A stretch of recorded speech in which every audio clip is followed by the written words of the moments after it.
오늘 하나님의 말씀은 나의 은혜의 유효 기간은 얼마인가 라는 제목으로 하나님의 말씀 전하도록 하겠습니다.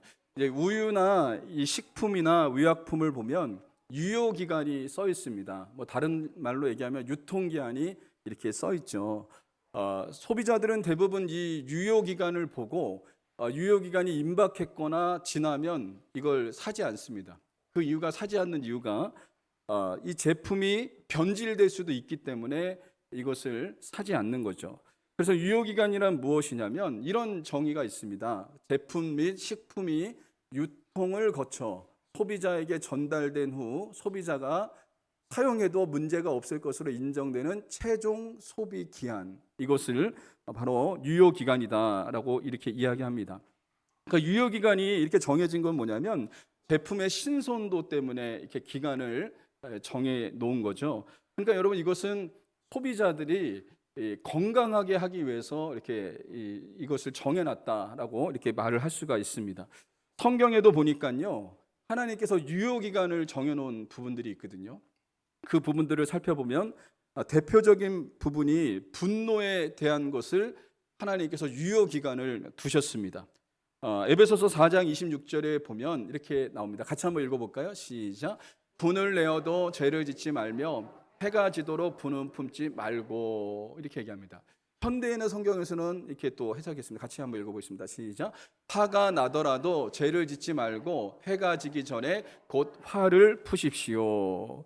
이 분노의 유효기간은 언제냐? 해가 지기 전까지, 하루가 지나가기 전까지 이것을 풀어야 된다라고 하나님께서 이 기간을 정해 두신 거예요. 왜 이렇게 하나님께서 이 기간을 정해 뒀냐면, 해가 지나고 나서 다음 해까지 그 다음 날까지 분노의 마음을 품고 있으면 마귀가 틈탑니다. 마귀가 틈타서 정말 여러 가지 안 좋은 일들이 일어날 수 있다는 것을 이야기하고 있습니다. 이 분노의 마음 때문에 어떤 일이 일어나냐면 죄를 짓게 되고, 그리고 분노의 마음을 오래 품고 있으면 오해하게 됩니다. 그리고 제대로 우리가 볼 수 없게 되는 거예요. 시각이 완전히 다르게 뺏겨갖고 어떤 일을 되게 오해하게 되고, 그리고 그 사람에 대해서 되게 오해하는 그런 마음이 생기고 섭섭한 마음도 들고 막 이렇게 된다는 겁니다.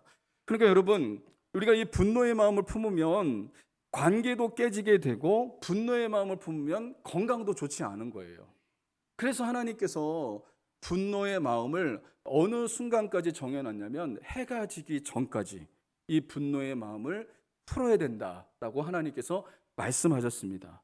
그래서 여러분, 이 분노의 마음을 풀지 않으면 어떤 일이 일어나냐면 마귀가 틈을 탑니다. 에베소서 4장 27절에 보면 마귀에게 틈을 주지 말라라고 하나님께서 이렇게 말씀하고 있어요. 그러니까 하나님께서 이 분노에 관한 것도 기간을 정해 두신 이유가 뭐냐면, 우리 하나님의 백성들, 하나님의 사랑하는 그 자녀들에게 영적 건강과 생명과 직결되기 때문에 하나님께서 이것을 기간을 정해뒀다는 것을 성경은 우리에게 말씀하고 있다는 것입니다. 그렇다면 하나님의 은혜에 유효 기간이 있을까요? 하나님의 유효 기간에는 여러분, 유효 기간이 없습니다. 하나님의 그 은혜에는 유효 기간이 없어요. 그런데 이것을 우리가 하나님의 은혜를 받았는데 그 유효 기간을 우리가 짧게 하기도 하고 길게 하기도 하고 그 은혜를 쏟아버리기도 하고, 이것이 바로 우리 자신이라는 것을 우리가 좀 살펴볼 수 있어야 돼요.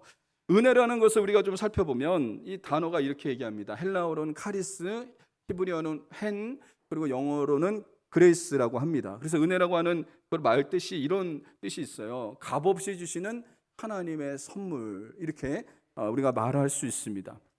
여러분, 이 선물은 누구냐면 예수 그리스도이십니다. 하나님은요, 우리에게 예수 그리스도를 선물로 주셨어요. 예수 그리스도를 선물로 주셔서 우리로 하여금 구원받게 하시는 역사가 여러분 일어났습니다. 본래 죄가 많아서 우리는 은혜를 입을 자격이 없어요. 은혜 받을 자격이 없어요. 그리고 죄 가운데 태어나서 죄 가운데 살다가 지옥에 갈 수밖에 없는 사람들이었어요. 그런데 하나님께서 우리에게 은혜를 베풀어 주셔서 하나님의 아들 예수 그리스도를 우리에게 주셨다는 겁니다. 바로 이게 은혜라고 하는 여러분 선물이라는 것을 말해주고 있다는 것입니다. 여러분, 그러므로 은혜에는 여러분 유효 기간이 없어요. 우리가 분명히 이것을 기억해야 됩니다. 그 은혜를 쏟고 그 은혜를 길게 하기도 하고 짧게 하기도 하고 하는 것이 누구냐? 우리 자신이라는 것을 성경은 우리에게 말해주고 있다는 겁니다. 하나님의 은혜는 한이 없습니다.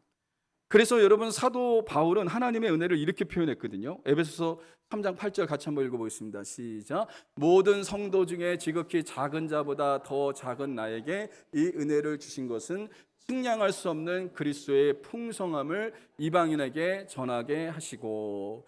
여러분 하나님의 은혜를 사도 바울은 뭐라고 얘기했냐면 측량할 수 없다라고 얘기합니다. 측량할 수 없다. 이 측량할 수 없다는 것은 뭐냐면 이런 뜻이 있습니다. 측량이라는 것은 물건의 길이, 넓이, 거리, 높이, 깊이를 재는 것이 측량이에요. 측량. 그러면 하나님의 은혜를 측량할 수 없다는 것은 너무 하나님의 은혜가 커서 이것을 다 잴 수가 없다는 거예요. 길이도 잴 수가 없고 넓이도 잴 수도 없고 거리도 잴 수도 없고 높이도 잴 수도 없고 깊이도 잴 수가 없다는 거예요. 하나님의 은혜가 그만큼 크다는 것을 이야기하고 있는 겁니다. 여러분 그렇습니다. 하나님의 은혜는요 측량할 수 없습니다. 하나님의 은혜는 큽니다. 여러분 우리가 생각한 것보다 하나님의 은혜는 훨씬 더 크다는 사실을 여러분 잊지 마시기를 주님의 이름으로 간절히 소망합니다. 그렇기 때문에 은혜의 유효기간은 짧게 하거나 길게 하는 것이 하나님께 있는 게 아니고요 우리에게 있다는 거예요. 우리가 그 은혜를 하나님께 받은 은혜를 여러분 이 뭐 며칠 만에 쏟아버리기도 하고 아니면 당장 쏟아버리기도 하고 그리고 이 은혜를 또 길게 가지고 가기도 하고 이렇게 한다는 거예요. 그게 누구에게 달려있냐? 바로 우리에게 달려있다는 것을 말해주고 있어요. 그게 오늘 본문에서 이야기하고 있는 겁니다. 여러분 출애굽기 15장은 이스라엘 백성들이 출애굽한 후에 그들이 하나님을 찬양하는 내용으로 가득 채워져 있어요. 그런데 여러분 이 출애굽기 15장을 보면 3분의 2는 하나님을 찬양하고 있고 그 다음에 3분의 1은 하나님께 원망하고 불평하고 있는 모습을 여러분 보게 됩니다. 그 이스라엘 백성들의 그 모습의 차이가 그들이 이 출애굽해서 하나님의 그 놀라우신 은혜를 경험하고 그들이 하나님을 찬양하고 하나님을 높였거든요. 그 하나님의 그 놀라우신 은혜를 그들이 경험했어요. 그런데 그들이 원망하고 불평하는 데 걸린 시간이 며칠이었냐? 3일이었어. 3일 만에 하나님의 은혜를 쏟아부었어요. 그들은 엄청난 하나님의 은혜를 받았거든요. 그런데 그 유효기간이 언제였냐? 그들이 쏟아부은 그 유효기간이 3일 걸렸다라는 것을 말해주고 있다는 거예요. 여러분 너무 짧다 이런 생각을 할 수도 있죠. 너무 짧은 거 아니야? 이거 이스라엘 백성도 너무한 거 아니야? 라고 이렇게 우리가 생각할 수가 있는데 그러나 이 모습이 우리의 모습일 수 있어요. 여러분 우리는 하나님의 은혜로 구원받았습니다. 그리고 오늘도 이 예배 시간에 우리는 은혜를 받습니다. 하나님께서 주시는 그 은혜를 가지고 우리가 돌아갑니다. 그런데 나가는 순간에 쏟아버릴 수도 있고 또 길거리에서 운전하고 가다가 쏟아버릴 수도 있고 또 여러분 가정에 들어가서 뭐 남편이나 아내나 뭐 자녀나 이렇게 보면서 그 모습을 보면서 그 은혜를 확 쏟아버릴 수가 있는 거예요. 하나님의 은혜를 온데간데 없고요. 그 은혜를 그냥 쏟아버릴 수가 있다는 거예요. 여러분 그러니까 이스라엘 백성들이 3일 걸렸다는 거, 은혜를 쏟기까지 3일이라고 하는 시간이 걸렸다는 건 이것을 볼 때 너무한다고 우리가 생각할 수도 있지만 그러나 우리 자신을 되돌아보면 여러분 이거 너무한 것도 아니라는 겁니다. 우리는 더 심할 수도 있다는 것을 보여주고 있다는 거예요. 여러분 그렇다면 이 모습을 통해서 우리가 좀 살펴봐야 될 것이 있습니다. 우리가 좀 세 가지로 우리가 살펴보는데 첫 번째는 이스라엘 백성들의 은혜의 유효 기간을 우리가 좀 살펴보기를 원합니다. 우리 출애굽기 15장 22절부터 24절에 보면 이렇게 나옵니다. 제가 한 절, 여러분이 한 절, 그리고 24절은 같이 합독하겠습니다. 제가 먼저 읽겠습니다. 모세가 홍해에서 이스라엘을 인도하매 그들이 나와서 수르 강야로 들어가서 거기서 사흘 길을 걸었으나 물을 얻지 못하고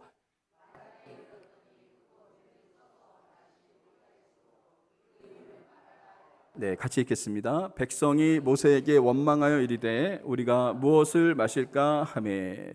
여러분 이스라엘 백성들은 홍해의 기적을 경험했어요. 홍해 바다를 건넜습니다. 애굽의 군대가 뒤로 이렇게 쫓아오는데 그 정말 위협적이지 않습니까? 애굽의 군대가 막 뒤로 턱 밑까지 쫓아오는데 하나님께서 어떻게 하셨냐? 가로막혀져 있는 홍해 바다를 갈라 버리셨어요. 그래서 이스라엘 백성들이 거기를 건넜습니다.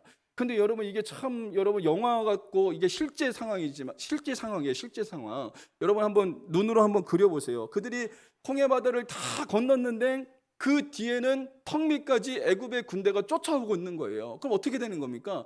이스라엘 백성들 죽을 수도 있는 거예요. 홍해 바다를 그냥 건넜지만 또 다시 거기 잡혀갖고 애굽으로 돌아갈 수도 있는 상황입니다. 그런데 하나님께서 어떻게 하셨냐?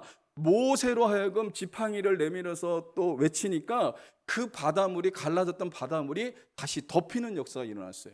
그들 눈앞에서 누가 죽었냐? 애굽의 군사들이 다 죽었어요. 그 마차를 타고 오는 애굽의 군사들이 다 죽었어요. 여러분 그들은 세계 최고의 군대 중에 하나였거든요. 그 위협하고 있는 그 사람들이 그들 눈앞에서 다 수장되어지는 역사가 일어난 거예요. 하나님의 구원을 그들은 경험했던 거죠. 그러고 난 다음에 그들이 이 광야로 들어섰습니다. 광야를 3일길쯤 걸어갔습니다. 3일길. 근데 이스라엘 백성들의 인구를 장정만 60만 명이라고 이렇게 치거든요. 근데 60만 명이었는데 남자만 60만 명인데 어린아이, 노년까지 합치면 200만 명으로 칠 수 있습니다. 200만 명이 그 출애굽을 해서 그들이 광야길을 들어가는 겁니다. 광야길을 들어갔는데 3일 동안 물을 먹지 못한 거예요. 여러분 물이 얼마나 중요해요. 우리가 물을 마셔야지 살 수 있잖아요. 3일 동안 물을 못 먹었다고 한번 생각해 보세요. 정말 힘들고 어려운 상황이죠. 그런데 마라에 이르러서 물을 발견하고 그 물을 먹었는데 너무 써서 먹을 수가 없는 거예요. 물을 다 뱉어버렸습니다. 그러고 난 다음에 이스라엘 백성들이 모세를 향해서 원망합니다. 우리가 무엇을 마실까라고 하면서 원망하고 불평하는 모습이 오늘 본문의 말씀이에요. 여러분 이스라엘 백성들은 3일 전에 출애굽의 영광스러운 은혜를 경험했습니다. 그런데 그들은 3일 후에 어떤 일을 지금 맞이하고 있냐면 마라의 쓴물을 먹는 위기를 그들이 겪고 있었던 거예요. 여러분 그들은요 출애굽을 경험해서 구원의 은혜에 감격했고 기뻐서 하나님을 찬양했던 자들이었습니다. 그런데 그 은혜가 그 충만함이 3일밖에 가지 못했다는 거예요. 그들이 은혜를 쏟아붓는데 걸리는 시간은 3일밖에 걸리지 않았다는 것을 오늘 본문에서 우리에게 보여주고 있습니다. 왜 그랬을까요? 제가 이 말씀을 묵상하는 가운데 하나님은요 출애굽한 후에 이스라엘 백성들을 어디로 인도하셨냐면 광야로 인도했습니다. 광야. 여러분 그들이 애굽에 있었을 때는 물을 먹을 수 있었죠. 그들이 가진 노역을 하고 핍박도 당하고 어려움을 당하긴 했지만 그래도 물은 먹을 수 있었죠. 그런데 그들이 들어선 땅은 어디였냐? 광야라고 하는 땅이었습니다. 여러분 광야는 어떤 것이죠? 먹을 것이 없습니다. 물도 없습니다. 척박한 환경입니다. 하나님은 이스라엘 백성들을 애굽에서 건져내셔서 광야로 그들을 인도하셨다는 거예요. 그렇다면 하나님이 이스라엘 백성들에게 원하는 것이 무엇이었을까요? 광야에서 하나님을 찾기를 원했던 거예요. 하나님을 찾기를 하나님은 원하셨던 거예요. 이스라엘 백성들이 가나안 땅에 들어가기 전에 어떤 훈련을 시켰냐면 어떤 문제를 만나든지 간에 하나님을 찾는 훈련을 한 거예요. 문제를 만나면 하나님을 찾고 어려움을 만나면 하나님을 찾고 이것이 그들에게 훈련되기를 원했다는 거예요. 그래서 여러분 25절 하반절에 보면 이렇게 나옵니다. 같이 한번 읽어보겠습니다. 시작. 거기서 여호와께서 그들을 위하여 법도와 율례를 정하시고 그들을 시험하실세. 여기 거기서를 우리가 보십시오. 거기서는 어디입니까? 광야를 얘기합니다. 광야에서 하나님께서 이스라엘 백성들에게 법도와 율례를 정하시고 그들을 시험했대요. 왜 시험했냐? 광야는 어떤 것이냐? 하나님을 의지하지 않으면 살아갈 수 없는 곳이 광야예요.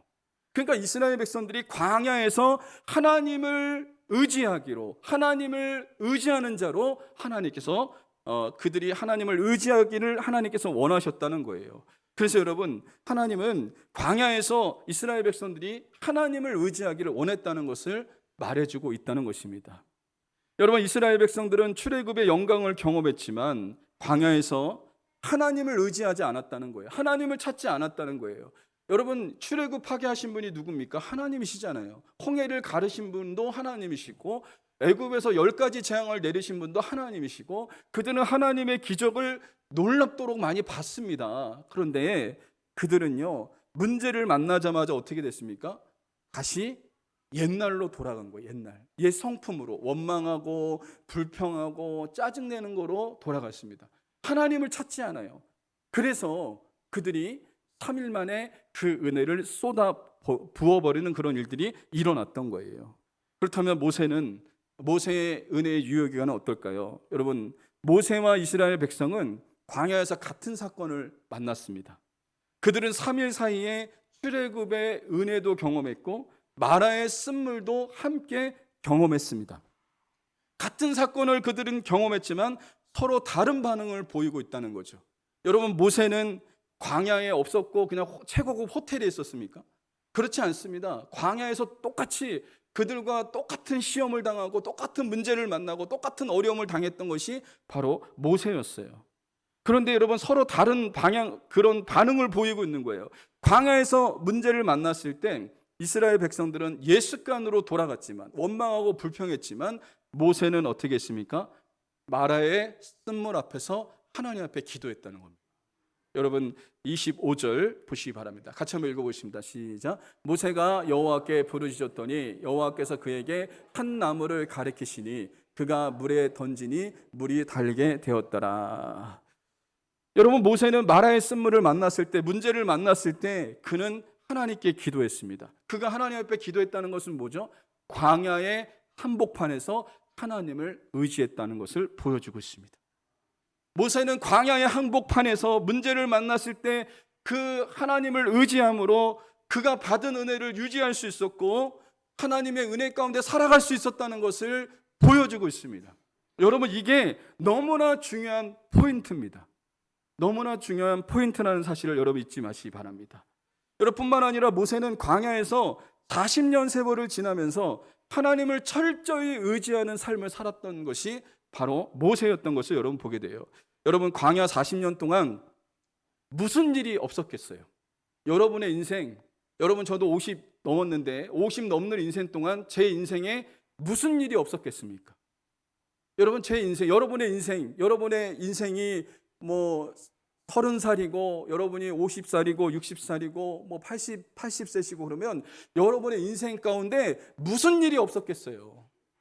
여러 가지 일들을 만났겠죠. 모세가 광야에서 40년 동안 거기 있으면서 모세는요, 여러 가지 난간에 부딪히기도 하고 여러 가지 문제를 만나기도 했습니다. 그럴 때마다 모세가 했던 게 뭐냐면 그 광야의 한복판에서 하나님 앞에 기도했다는 사실입니다. 하나님 앞에 기도했다는 사실을 우리가 주목하여 봐야 됩니다. 모세가 광야에서 겪은 문제는 환경의 문제도 있고 의식주의 문제도 있었어요. 환경의 문제, 의식주의 문제도 있었어요. 그런데 모세를 가장 힘들게 했던 문제가 무엇인지 아십니까? 이스라엘 백성들과의 관계의 문제였던 거예요. 여러분, 광야에서 40년 내내 이스라엘 백성들은 문제만 만나면 원망하고 불평했어요. 원망하고 불평하면서 누구에게 그 화살을 돌렸냐면 모세에게 화살을 돌렸다는 거예요. 그리고요, 심지어 돌을 들어서 모세를 내리쳐서 죽이려고 했습니다. 모세를 내리쳐서 죽이려고 했어요. 언제는 모세가 위대한 지도자라고 했던 사람들이 그냥 조금만 힘들고 어려우면요, 돌변해갖고 모세를 죽이려고 돌로 내리치려고 했다는 거예요. 그리고 다른 지도자를 세워서 우리 다시 애굽으로 돌아가자. 저 지도자 우리가 잘못 세웠다. 하나님이 뭐 저 따위 지도자를 세워갖고 말이야. 막 이러면서 모세를 비방하고 모세에 대해서 그렇게 엄청난 말들을 쏟아내고 막 불평 불만의 말들을 쏟아내는 그런 일들이 있었다는 거예요. 여러분, 모세도 인간입니다. 여러분, 그 비난을 받고 어떤 문제만 생길 때마다 돌을 들어서 던지려고 그러고 막 그러면 모세도 인간인데 힘들지 않았겠어요? 정말 힘들지 않았겠습니까? 여러분, 모세가 이럴 때마다 상처받지 않았을까요? 너무나 힘들었을 것 같아요, 모세. 그리고 또 마음에 응어리가 지지 않았을까요? 그런데 모세는요, 이스라엘 백성과 같이 반응하지 않았다는 거예요. 만약에 이스라엘 백성과 같이 똑같이 원망하고 불평하고 이랬다면 하나님께 받은 은혜를 다 쏟아버렸을 거예요. 다 쏟아버리는 그런 일들이 일어났을 거예요. 그런데 모세는요, 그때마다 하나님 앞에 엎드려서 주님을 바라봤습니다. 주님을 의지했습니다. 그랬을 때 모세가 경험한 하나님은 어떤 하나님이시냐면 오늘 여러분 본문 26절 하반절에 이렇게 얘기합니다. 같이 한번 읽어보십니다. 시작. 나는 너희를 치료하는 여호와임이라. 모세는요, 사람들에게 상처받고 사람들 때문에 힘들고 어려웠지만 그때마다 우리 하나님을 바라보고 예수님을 바라보면서 그 마음의 상처가 회복되어지는 역사가 일어났던 거예요. 치료하시는 하나님을 경험한 거예요. 치료하신 하나님을 경험한 거예요. 여러분, 이게 바로 하나님이라고 하는 사실을 말씀해 주고 있습니다. 여러분, 그러므로 우리가 살면서 힘든 게 무엇이 있습니까? 여러분, 환경 그냥 조금만 인내하면 돼요. 여러분, 상황이 형편이 어려우면 조금만 인내하면 되죠. 그런데 여러분, 사람들로부터 받는 상처 너무 아프지 않습니까? 말 한마디 툭툭툭 던져놓고 그냥 마음에 아픔이 오고 상처가 오고 그 상처가 쌓이고 쌓이다 보면 여러분 분노를 일으키고 쓴뿌리가 생겨서 하나님께 은혜도 받을 수도 없고 관계도 다 깨지고 막 그 아픔 때문에 너무 힘들어서 눌리고 그럴 때가 있다는 거예요. 여러분, 그럴 때 우리가 해야 될 일은 모세처럼 하나님을 바라봐야 됩니다. 하나님 앞에 기도해야 합니다. 그러면 그 하나님은 어떤 하나님이시냐? 우리의 응어리진 마음, 답답한 마음, 상처받은 마음을 치료하시는 분이 우리 하나님이신 줄 믿으시기를 주님의 이름으로 간절히 소망합니다. 우리가 얼마 전에 지난주에 우리 교회에 여러 가지 일들이 있어서 월요일 날 하루 종일 우리 사모님하고 기도했어요. 사모님은 금식하고 저도 여기 본당에서 계속해서 장시간 동안 기도했어요.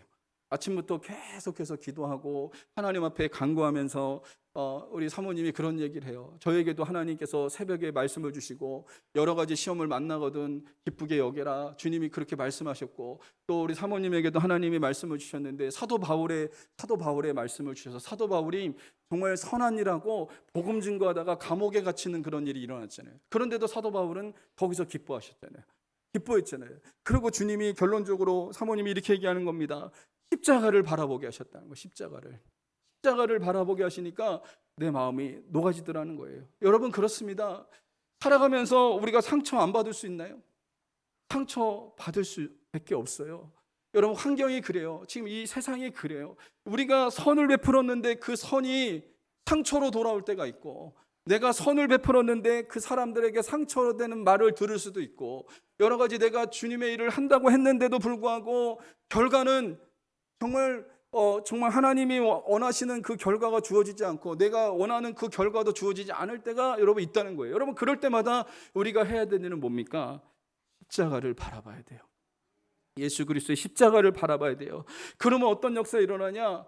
그 마음의 상처를 회복시켜 주시는 역사가 일어날 수 있다는 거죠. 억울한 일을 당하고 답답한 일을 당하고 절망적인 문제를 만났을 때 예수 그리스도의 십자가를 바라보면 여러분 상처가 회복되어지는 역사가 일어날 수 있다는 것입니다. 선배 목사님이 이렇게 얘기를 하셔요. 50년 목회하면서 우리 대부분의 성도들은 너무나 좋은 성도들이었다고. 대부분의 성도들 너무나 좋은 성도들이었는데 간혹가다 한두 명의 성도들이 정말 목사님에게 아픔을 주고 상처를 줄 때가 너무 많았다는 거죠. 그래서 그때마다 목사님이 하신 일이 뭐냐면 본당에 내려가서 기도도 안 나오는데 너무 억울하고 너무 답답해서 정말 막 기도도 안 나오는데 기도도. 근데 그때 목사님이 하는 말이 십자가를 묵묵히 바라보시. 십자가를 묵묵히 바라보면 그런 하나님께서 말씀하신다는 거예요. 내가 너를 위해서 그리고 그 사람들을 위해서 내가 십자가에서 죽지 않았냐.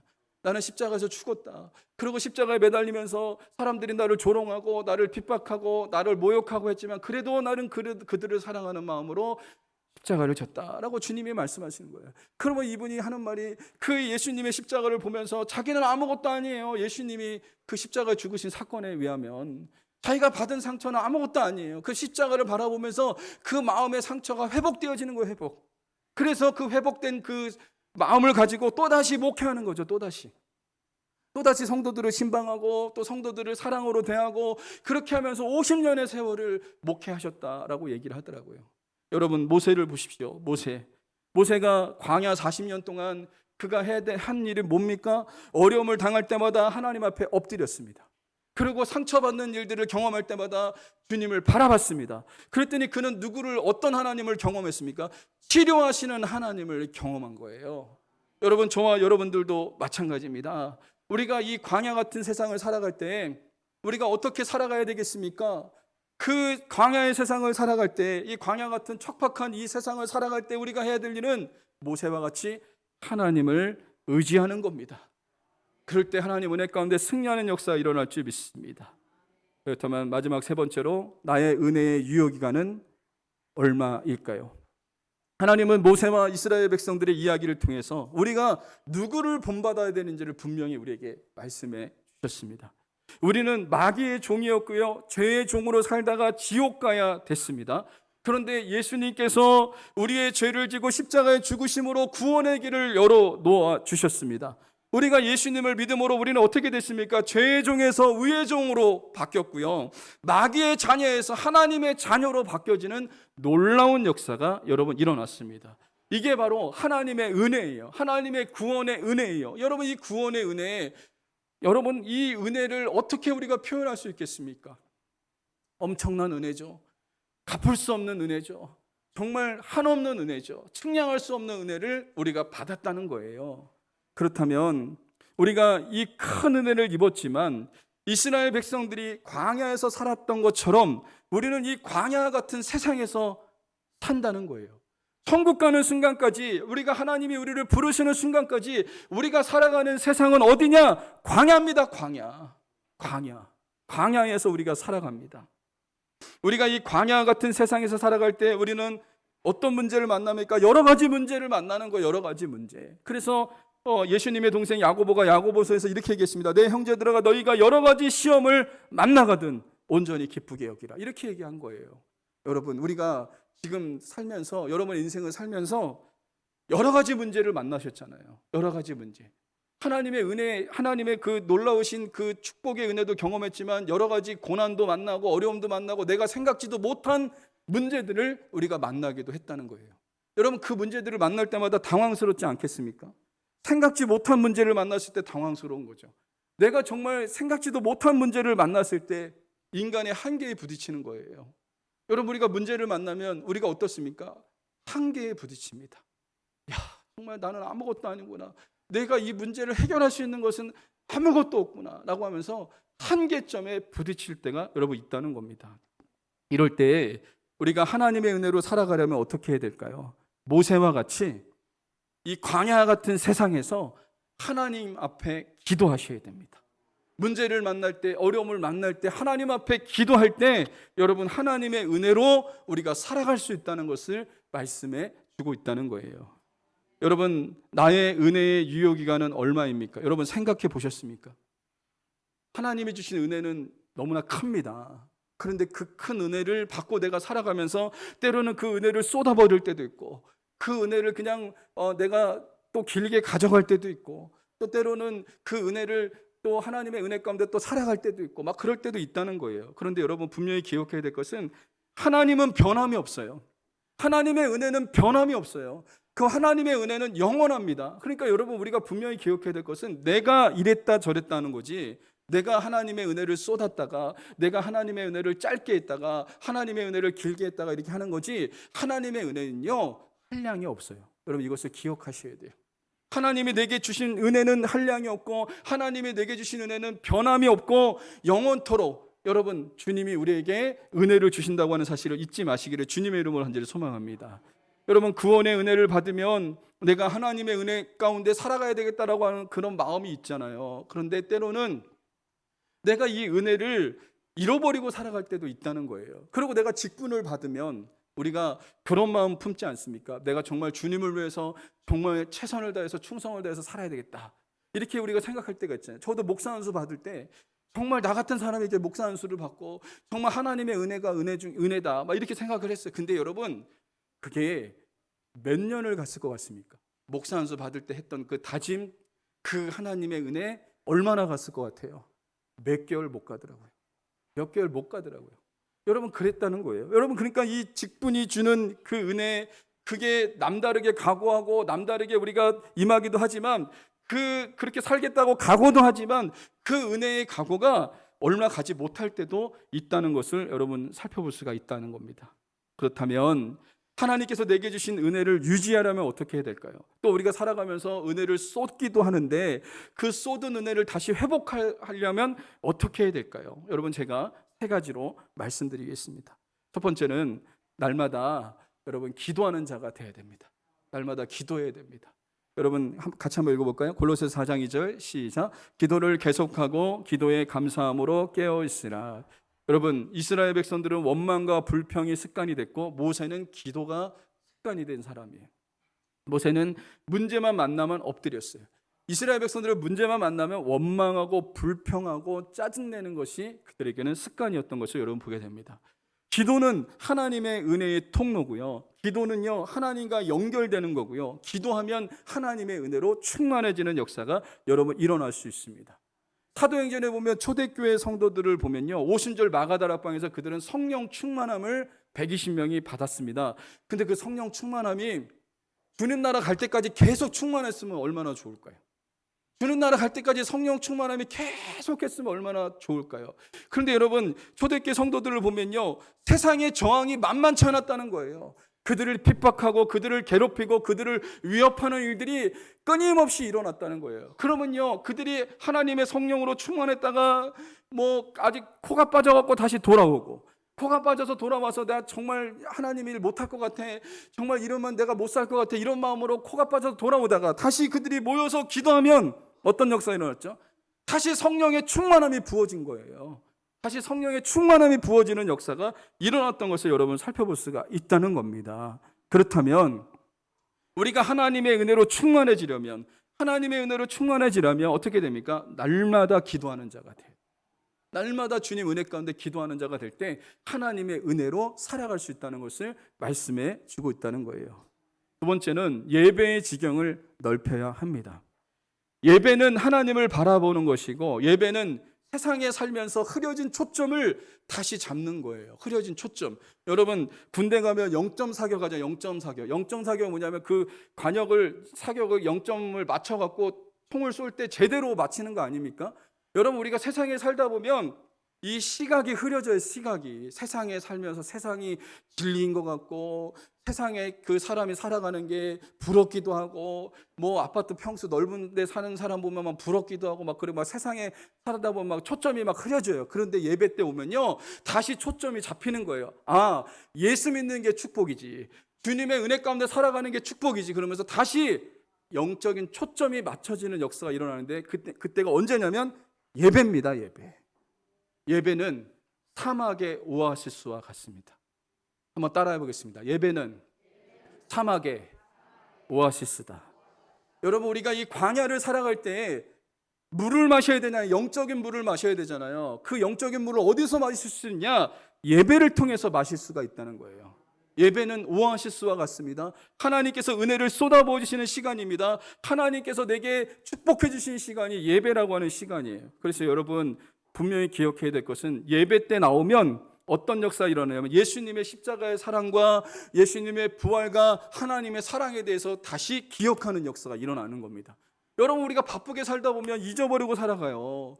어떻게 그걸 잃어버릴 수 있습니까? 그런데 바쁘게 살다 보면 그걸 잃어버릴 수가 있다는 거예요. 그런데 예배 때 나오면요 목사가 다른 말 합니까? 예수님의 십자가를 얘기하고 예수님의 부활을 얘기하고 하나님의 사랑을 얘기하고 또 했던 얘기 또 합니다. 여러분 예수님의 그 진리의 복음의 말씀을 또 얘기합니다. 그러면 예수님 그 예배를 드리면 다시 예수님의 사랑으로 충만해지는 역사가 일어나게 되는 거예요. 오늘 여러분이 주의 만찬 예식을 했잖아요. 원래 초대교회 때는 모일 때마다 했어요. 모일 때마다. 원래 이 주의 만찬은요 성경적으로 따지면 예배 때마다 해야 돼요. 예배 때마다. 왜 이렇게 주의 만찬 예식을 왜 한지 아십니까? 이스라엘 백성들이, 그 초대교회 성도들이 그렇게 한 이유가 있어요. 주님의 십자가의 사랑을 잊지 않기 위해서 한 거예요. 주님의 십자가의 사랑을 잊지 않기 위해서 예배 때마다 주의 만찬 예식을 통해서 나를 위해서 예수님이 저렇게 십자가에 죽으셨지, 피 흘려 돌아가셨지, 이것을 또다시 기억하고 또다시 기억하는 역사가 일어났어요. 구약의 이스라엘 백성들은 유월절을 지켜야만 됐습니다. 지금도 이스라엘 백성들 유월절 지키거든요. 유월절이 어떤 날입니까? 유월절은요 이스라엘 백성들이 애굽에서 10번째 재앙을 하나님이 내리셨는데 이스라엘 백성들에게 얘기했습니다. 여러분 양의 첫 새끼를 잡아서 문설주에다 그 피를 발라라. 그러면 죽음의 사자가 뛰어 넘어갈 거다라고 하나님께서 말씀하셨어요. 이스라엘 백성들은 하나님의 말씀에 순종해서 양을 잡고 양의 1년 된 그 새끼를 잡아서 문설주에다 피를 다 발랐습니다. 그랬더니 여러분 어떤 일이 일어났습니까? 죽음의 사자가 왔는데 그 피를 보고 이스라엘 백성들의 집은 다 넘어갔어요.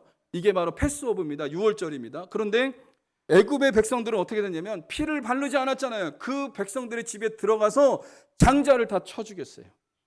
바로 왕의 장자도 쳐 죽였어요. 여러분, 바로 왕이 왕이고 뭐고 상관없어요. 하나님 앞에 다 심판받은 거예요. 그 피가 없으면 다 심판받은 거예요. 그런데 이스라엘 백성은 어떻게 됐습니까? 어린 양의 피 때문에 구원받는 역사가 일어난 거예요. 그래서 하나님이 뭐라고 얘기하냐면 이 유월절을 너희가 지켜라. 대대로 이 유월절을 지켜라. 그러면서 이 유월절이 되면 너희들이 해야 될 일이 있어. 누룩이 없는 빵, 무교병을 만들어서 먹고 너희들이 서서 이것을 먹고 이 나물도 먹고 이렇게 하면서 이렇게 기념을 할 것을 얘기했어요. 왜 기념하라고 했죠? 그 이유가 뭐냐면 하나님의 은혜를 기억하라는 거예요. 예배는 하나님의 은혜를 기억하는 시간이에요. 그래서 여러분, 정기적인 예배를 여러분이 드리셔야 됩니다. 교회에서 하는 정기적인 예배. 여러분, 수요 예배가 왜 있을까요? 일주일 살다 보면 딱 중간입니다. 중간. 주일 예배 딱 드리고 나서 은혜가 희미해질 때가 있어요. 그럼 수요 예배 딱 와서 수요 예배 드리면 다시 하나님의 은혜로 충만해지는 거예요. 또 여러분 살다가 금요일이 되면 금요일 저녁에 금요 성령 집회가 있어요. 그게 왜 있을까요? 하나님 앞에 기도함으로 다시 성령 충만함 받고 주일을 준비하라는 거, 주일을 준비하라는 거예요. 여러분, 그래서 예배가 이렇게 있는 거예요. 정기적인 예배가 있는 겁니다. 왜 이렇게 예배가 있는지 여러분들이 기억하셔야 돼요. 우리가 하나님의 은혜 가운데 살아갈 수 있기 위해서 예배가 있는 거예요. 그러므로 여러분, 우리가 하나님의 은혜 가운데 살아가기 위해서는 예배의 지경을 좀 넓히셔야 됩니다. 예배의 지경을 넓히세요. 그래서 주님의 보좌 앞에 나와서 예배하는 하나님의 사람들이 될 수 있어야 됩니다. 세 번째는 감사가 습관이 되어야 됩니다. 빌립보서 2장 14절 같이 한번 읽어보겠습니다. 시작. 모든 일을 원망과 시비가 없이 하라. 여러분, 이스라엘 백성들은 원망과 불평이 습관이 됐습니다. 그러나 모세는요, 하나님 앞에 감사하는 게 습관이 된 거예요. 하나님 앞에 기도하는 것이 습관이 된 거예요. 여러분, 이게 원망과 불평도 습관이고 감사도 습관이에요. 잘 보세요. 사람들을 보세요. 나 자신을 보세요. 원망과 불평이 습관이 된 사람은 끊임없이 원망하고 끊임없이 불평합니다. 그러나 감사가 습관이 된 사람은 어려운 일이 와도 감사합니다. 일단 감사하고 봅니다. 그냥 감사를 고백하고 보는 거예요. 감사할 때 은혜가 머무르고요. 감사할 때 은혜가 지속되어지는 역사가 일어날 수 있다는 것입니다. 말씀의 결론을 맺겠습니다. 하나님의 은혜는 유효기간이 없습니다. 하나님의 은혜에는 변함이 없으세요. 여러분, 이것을 기억하셔야 돼요. 하나님의 은혜는 한없는 은혜고 측량할 수 없는 은혜고 말로 다 할 수 없는 은혜입니다. 하나님에게는 문제가 없습니다. 하나님은 완벽하신 분이십니다. 그러나 우리가 받은 은혜를 쏟아버리기도 하고 받은 은혜를 조금 길게 가져가기도 하고 짧게 가져가기도 하고 우리가 이렇게 쏟았다 다시 은혜를 회복했다 하는 거지, 하나님의 은혜는 여러분 변함이 없다는 사실을 잊지 마시기를 주님의 이름으로 간절히 소망합니다. 그러므로 저와 여러분들의 은혜의 유효기간은 언제입니까? 얼마입니까? 여러분 기억하시면서 은혜의 유효기간을 넓히세요. 그리고 은혜를 쏟았을지라도 주님 앞에 나와서 다시 주님을 의지하면 다시 하나님은 회복시켜 주시는 은혜가 있다는 사실을 잊지 마시고요. 하나님의 은혜 가운데 이 땅에서 이 광야의 삶을 승리하면서 살아가는 저와 여러분들이 될 수 있기를 주님의 이름으로 간절히 소망합니다.